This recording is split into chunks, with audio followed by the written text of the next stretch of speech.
Olá, amigos do canal Sua Arte Conta, eu sou Sônia Bonfilholi e já vou pedindo, curtam, compartilhem, comentem, pode ser até um coraçãozinho, mas por favor, eu ficaria mais feliz com um texto e com sugestões educadas, porque eu as aceito. Obrigada. Dados os recados, hoje nós vamos falar de uma coisa muito especial, contando, como eu prometi no outro vídeo, continuando a vida de Monet, mas eu vou deixar a pergunta aqui, que será respondida, obviamente, nesse vídeo, por que Monet é considerado o gênio e o que deu ao nome, o mais importante artista do impressionismo. Roda a vinheta.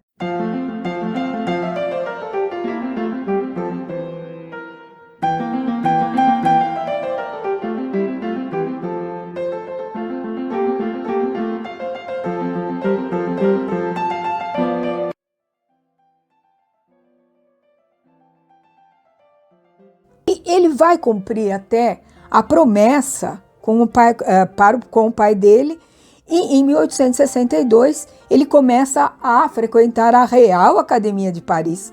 Só que ele vai, gente, para o estúdio do Max Charles Gleyre, que propunha uma pintura com volta ao passado, com linhas e regras clássicas, como vocês podem ver nessa pintura. Lá ele conhece Basile, Renoir, Sisley e Courbet. Courbet era realista, mas os outros três não. E já podemos imaginar o que Monet fez. Ele convence os três, mais o Courbet, a sair da escola e eles fogem, eles saem, eles deixam a escola e vão rumo a Chailly. Chailly é uma aldeia, como vocês estão vendo, da floresta de Fontainebleau. Monet pinta este quadro por volta de 23, 24 anos, quando chega a Fontainebleau, a Chailly. Ele voltaria por muito tempo durante a década de 1860. Os quadros eram, até hoje são interpretados como paisagens pitorescas de um Monet totalmente depressivo. Porém, ele vai com Frédéric Basile, Sisley e Renoir, que o seguem e o consideram o líder deles, porque a pintura dele era uma pintura mais amadurecida e comprometida com o impressionismo. Desta feita, eu gostaria de mostrar o porquê que esse quadro, Os Coletores de Madeira, não é um simples quadro, e nem os outros de Monet desta fase são quadros simplesmente bucólicos ou da depressão de Monet, expressões da depressão de Monet. Se a gente analisar os quadros de Corot, por exemplo, eram quadros montados, ok? Vamos começar por esse princípio. É um quadro de Corot de 1835, Agar no Deserto, onde você observa que a única coisa dito é que a árvore foi da floresta de Fontainebleau, dizem. Mas o resto é montado, não está acontecendo naquele momento, naquela condição.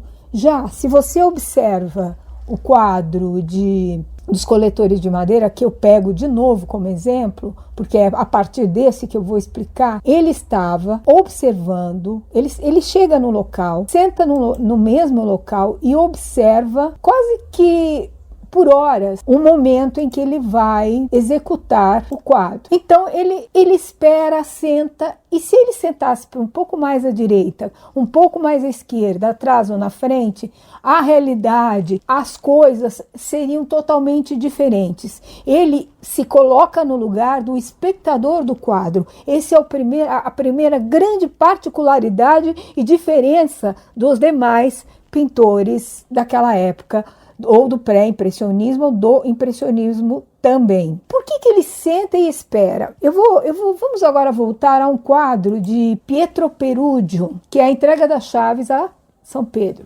que ele admitia e respeitava os pontos de fuga, de perspectiva renascentista, e ele fazia uso disso. O que significa que Veja bem, a Renascença, ela tira a bidimensionalidade dos quadros da Idade Média para a tridimensionalidade. E Monet não é contra isso. Só que o método Monet vai fazer mais, vai além. Ele observa este quadro, temos até a seção dourada, que centraliza a pessoa importante para onde a vista tem que ir para entender, e o ponto de fuga também. Elas auxiliam, até o nome, as entregas da chave a São Pedro, né? Que está hoje na Capela Sistina, esse quadro. Então, toda essa geometria, esses pontos de fuga, eles têm uma razão. Até a seção dourada, que de outra vez eu vou falar sobre ela, ok? Ele não nega nada disso, só que ele observa a natureza, ele senta, até eles diziam assim, o que Monet está fazendo sentado, parado ali? Aí quem conhecia falava assim, nada, ele está esperando a hora certa daquilo que ele quer, que a natureza fale para ele, não ele fale para a natureza. Ou seja, ele era quase um cientista, né, da obra, e nem por isso ele era menos, como é que se diz, criativo, principalmente porque, veja bem, ele tinha que pegar rapidamente, com pinceladas rápidas, as cores certas, porque as pessoas entendessem que era aquele horário e aquele momento, fora que ele faz mais perspectivas, ele inclui múltiplas perspectivas, e é incrível esse método que ele não nega na Renascença, ele apenas aprimora. Então, a partir disso nós temos, eu vou explicar melhor o que se passa na ideia de Monet. Então, como já falei, Monet ele resolve fazer um quadro que a natureza dissesse para ele, num determinado momento, que haviam mais perspectivas. Essa é a primeira, que passa pelo caminho de um dos coletores de madeira e vai até da esquerda até o centro do quadro, ou da direita ao centro do quadro, conforme vocês estiverem vendo. Para o espectador é da esquerda ao centro do quadro. Aí aparece uma segunda perspectiva fora, que o que dá o tom do quadro é a cor das árvores. E tem mais uma coisa, observem a cor do céu. Ela está clara, perfeita, ela devia espelhar naquele momento, o sol devia bater diretamente no chão, e no entanto não é o que acontece. O solo mergulha-se em sombra, e é através dessa segunda sombra que ele vai fazer a outra perspectiva. Aí aparece a segunda perspectiva, se vocês observarem, é do lado, para quem olha, é do lado direito, também para o centro do quadro, passando a sombra que faz a perspectiva separada totalmente do céu com o que se passa nas árvores, com a direção das árvores. Então veja quantas perspectivas ele encontra nessa obra, porque é a natureza que dá para ele essas perspectivas, ou seja, ele se torna um cientista a favor da ciência, né? E tem também um outro quadro, mas aí já em Honfleur, que é a Rue de Bavoli, Honfleur, de 1864, que ela é incrível. Se você olhar assim, parece um desenho normal, mas ela tem tantas dicas. Primeiro, o ponto de fuga, que é uma cruz. Ele bate exatamente no meio do quadro, entre o céu e as casas. Isso é a primeira característica desse quadro. Mas não contente com isso, ele acha uma segunda característica, que é a sombra. Veja que ele faz uma perspectiva que indica quase a curvatura para a esquerda da rua, certo? E ainda ele encontra uma terceira perspectiva, que vai entre aquela mulher e aquela criança lá no fundo da obra. Então na realidade ele encontra vários pontos de fuga como esse, que além de levar até as últimas coisas que a gente pode ver de casas na tela, tem a sombra fazendo uma terceira perspectiva.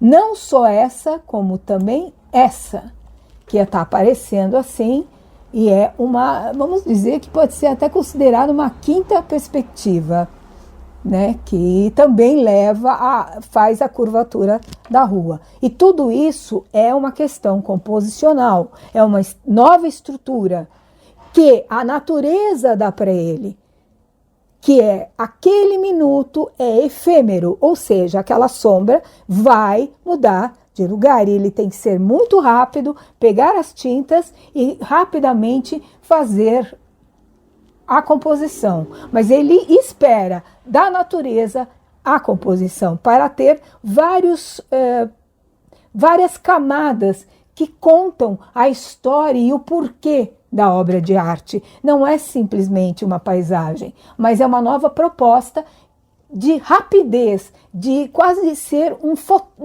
a máquina fotográfica nas rápidas visualizações e pinceladas em que ele dá. Isso, para a época, é uma coisa sensacional. Quem em sã consciência pintava tão rápido assim?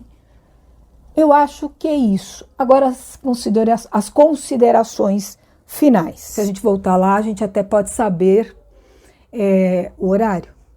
Não o dia, mas o horário sim. Se a gente fizer a mesma experiência de Monet, naquele mesmo ponto.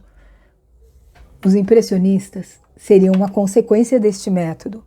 Mas, basicamente, Monet, dizem que ele terminava, eu acho que somente nas últimas composições, ele terminava em ateliê, principalmente porque os quadros eram enormes. Mas ele nunca deixou uma coisa, seu método, o de observação, de esperar o momento certo. Várias e várias vezes ele foi questionado porque ele estava ali parado, sem pintar. Enquanto às vezes até tinham pessoas ali. Ele falava, eu estou esperando a natureza fazer o trabalho, a sombra vir.